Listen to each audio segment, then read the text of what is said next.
सबसे पहले लिखेंगे बहुपद क्या होता है, ठीक। तो देखिए पी एक्स बराबर a0 a1x a2x square up to dot dot an x की पावर n के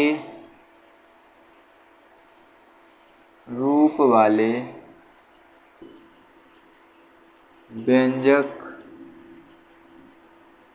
बहुपद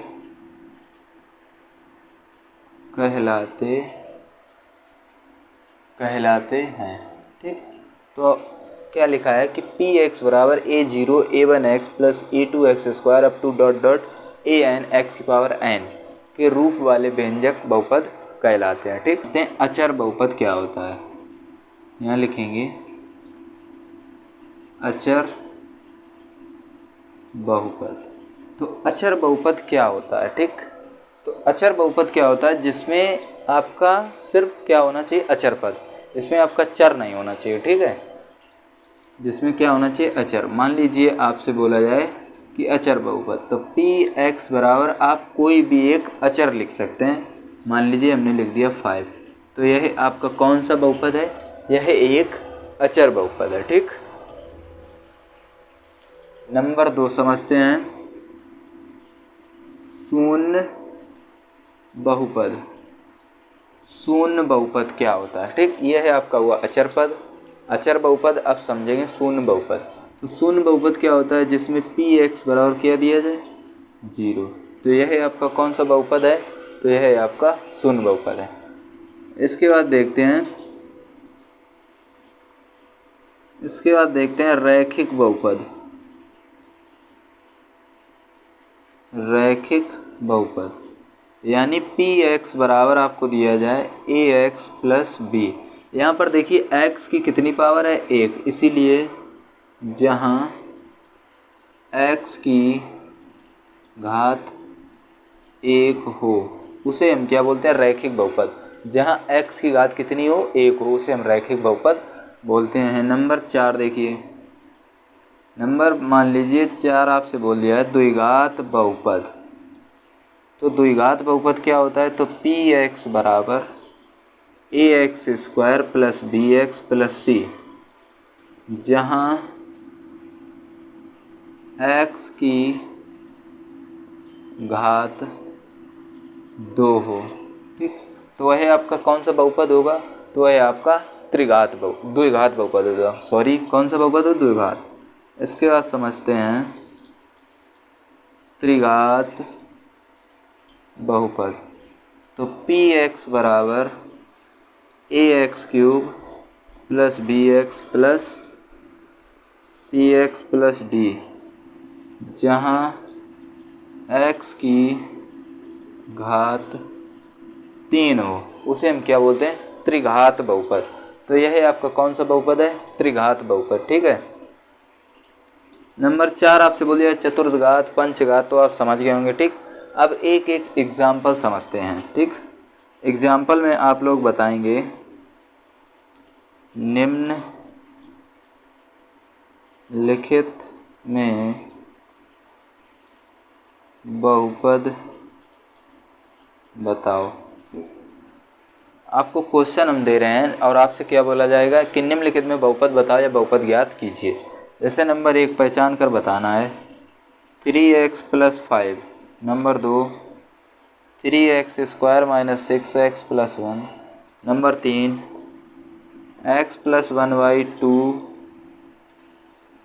number 4 3x minus 1। Number 5 6x cube minus 3x plus 1। Number 6 3x cube plus 1। Number 7 दिया जाए 6x स्क्वायर माइनस 1।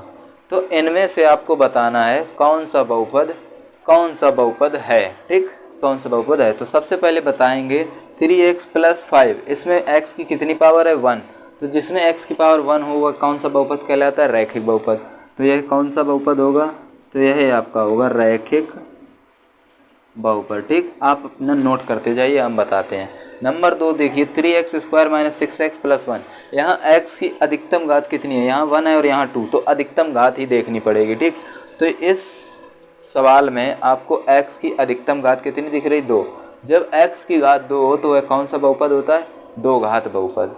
x यहाँ देखिए तीसरा सवाल x प्लस 1/2, यहाँ x की पावर कितनी है, सिर्फ 1 है, x की पावर यहाँ कितनी है, 1, 0 नहीं बोलेंगे, कितनी है, 1। जब 1 हो तो वह कौन सा बहुपद होता है, रैखिक बहुपद।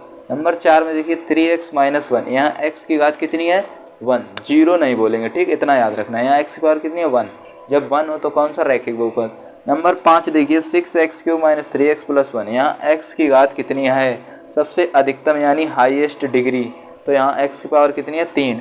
जब x की पावर 3 है तो यह कौन सा बहुपद होगा, जहाँ x की घात 3 हो तो वह कौन सा होता है, त्रिघात बहुपद। यहाँ x की घात 3 प्लस 1 यानी 3x³ प्लस 1, तो यहाँ x की पावर कितनी है, 3।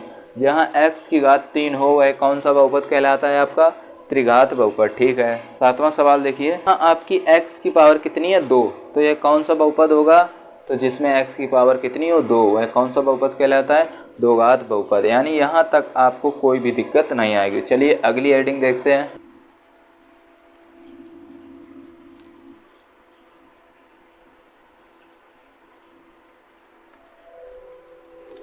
अगली हेडिंग लिखिए, जब आपका बहुपद का मान ज्ञात करना हो, क्या ज्ञात करना हो, बहुपद का मान, तो आप किस प्रकार से, मान लीजिए आपको एक, देखिए एग्जाम्पल के तहत हम समझाते हैं, आप अच्छे से समझ सकते हैं। मान लीजिए दिया जाए px बराबर 3x² प्लस 6x प्लस 1, और आपसे बोल दिया जाए कि x माइनस 1 पर मान होगा, तो आप इस क्वेश्चन को किस प्रकार से सॉल्व करेंगे। ठीक, इसके तरीके देखिए। नंबर 1, यहाँ पर क्या बोला गया, x बराबर कितना, -1, यानी x की जगह पर आपको कितना रखना है, -1। यहाँ लिखा है 3 और यहाँ x है, x की जगह पर -1 प्लस 6, यहाँ x की जगह पर -1 प्लस 1, क्योंकि प्लस 1 है। यहाँ देखिए 3 गुणे 1 का वर्ग कितना होता है, तो आप बोलेंगे 1, माइनस नहीं आएगा। ठीक, प्लस माइनस माइनस, 6 एकम 6 प्लस 1, तो यहाँ से कितना आएगा, 3 एकम 3 माइनस 6 प्लस 1, तो यहाँ से आया 3 और 1 4, इससे घटाएंगे तो -2, तो इस पर जो मान आया है वो कितना आया, -2। इसी प्रकार से एक और क्वेश्चन समझते हैं। मान लीजिए आपको दिया जाए कि py बराबर 3y³ यहाँ लिखा है 3y³ minus 2y² plus 6y plus 1, और बोल दिया जाए कि y बराबर -2 पर मान होगा, तो आप इसका मान किस प्रकार से निकालेंगे। तो सिंपल देखिए, अब y की जगह कितना रखेंगे, तो -2, y के जगह पर -2, यहाँ y है, y की जगह -2, यहाँ y है तो y की जगह पर देखिए 6 लिखा है, फिर यहाँ y, तो y की जगह पर -2 और प्लस में 1, इस प्रकार से रखेंगे। बहुत ध्यान से आपको समझना है, बिल्कुल भी आपको बहुत ध्यान से समझेंगे। देखिए 2 का क्यूब कितना होता है, -8। देखिए माइनस यहाँ क्यों माइनस नहीं आया, यहाँ क्यों आया, इतना तो आप समझते होंगे। जब भी पावर इवन हो यानी सम संख्या हो तो माइनस हट जाता है, और जब भी पावर विषम संख्या हो तो माइनस लगा रहेगा। ठीक, तो माइनस यहाँ लगेंगे, यहाँ 2 का वर्ग कितना आएगा, 4 प्लस माइनस माइनस 6 गुणे 2 प्लस 1। इतना करने के बाद देखिए 8 तिया 24 माइनस 4 दूनी 8 और 6 दूनी 12 प्लस 1। यहाँ पर देखिए 24 12 और 24 कितना होगा, 36। ठीक है, 36 में जब 8 जोड़ेंगे तो कितना होगा, 44, माइनस के 44 और प्लस के 1, जब इसको माइनस करेंगे तो माइनस के 43। तो यह है आपका हुआ आंसर। तो आप समझ गए होंगे बहुपद का मान किस प्रकार से निकालते हैं। ठीक, अब हेडिंग डालते हैं बहुपद के शून्य किस प्रकार से ज्ञात करते हैं। तो हेडिंग डालनी है बहुपद के शून्य, बहुपद के शून्य। तो सबसे पहले हम यहाँ समझेंगे बहुपद के शून्य क्या होते हैं, ठीक, कि बहुपद के शून्य क्या हैं, आखिर ये क्यों लगाए जाते हैं। तो देखिए हम आपको किस प्रकार से समझाने की कोशिश करेंगे। मान लीजिए आपको ये दिया जाए, एग्जाम्पल के तहत समझिएगा। ठीक, मान लीजिए 3x+2, ये आपको एक बहुपद दिया गया और आपसे बोला गया इसका शून्य ज्ञात कीजिए सबसे पहले। ठीक, तो सबसे पहले आपको क्या करना है कि जो भी बहुपद दिया जाएगा उसको हम px बराबर लिखेंगे 3x+2। क्या लिखेंगे, यहाँ लिखेंगे 3x+2, ये आपने लिख दिया। अब आपको क्या करना है, इसके शून्य निकालने हैं। तो शून्य निकालने के लिए हमेशा याद रखना क्या कि px बराबर क्या रखेंगे 0, बस इतना याद रखना। ये आपका मोस्ट इम्पोर्टेंट पॉइंट है। ठीक, ये आपका मोस्ट इम्पोर्टेंट पॉइंट है। क्या, जब भी आपसे बोला जाए बहुपद के शून्य ज्ञात कीजिए तो सबसे पहले आपको टाइप 1 बता रहे हैं, यानी ये कौन सा बहुपद है। अब आपको बताना है कौन सा बहुपद है, तो ये एक रैखिक बहुपद है। ठीक है, तो रैखिक बहुपद है, आप समझिए। जब भी बहुपद में क्या निकालना हो शून्य, तो आप क्या याद रखेंगे, px जो भी दिया जाए उसको px बराबर लिखेंगे और px दिया क्या रखेंगे 0। ये आपका मोस्ट इम्पोर्टेंट पॉइंट है, इसको याद रखेंगे। ठीक, तो देखिए px दिया क्या रखेंगे हम 0 और बराबर क्या लिखेंगे 3x+2। ठीक, इसके बाद देखिए यहाँ ये +2 है, जब इधर लाएंगे तो इसके हो जाएगा -2 बराबर क्या बचेगा 3x। कितना आपको समझ में आया। इसके बाद देखिए x बराबर क्या आएगा -2/3, तो यह है आपका क्या बन गया शून्य। कितना समझ में आया, बहुत अच्छे।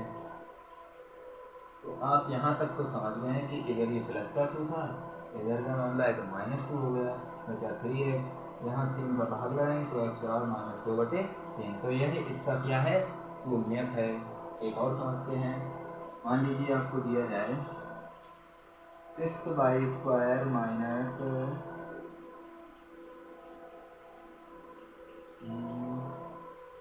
यहाँ क्या लिखते हैं यहाँ। ठीक, ये आपको दिया गया और आपसे बोला गया इसका शून्य ज्ञात कीजिए। ठीक, तो आप इसका शून्य किस प्रकार से निकालेंगे, तो आपको कुछ नहीं करना है। y में दिया गया तो y के टर्म में हम मानेंगे। देखिए इधर x था तो हमने x के टर्म में माना, इधर y है तो y के, यानी y के पदों में मानेंगे। ठीक, देखिए इसको लिखते हैं py बराबर क्या लिखेंगे 9y² - 36।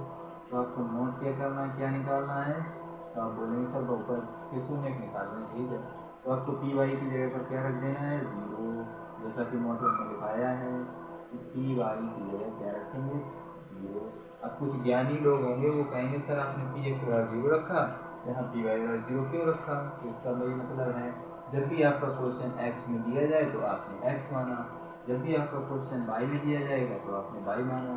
और आप कुछ बोलेंगे सर अगर x y दोनों में दिया जाए तो बेटा जब ऐसा आएगा तो आपको बताएंगे, फिर वो बहुपद बताया जाएगा। ठीक है, तो देखिए py लिखा। अब यहाँ से हम क्या रखेंगे py की जगह 0 बराबर क्या लिखेंगे 9y² - 36।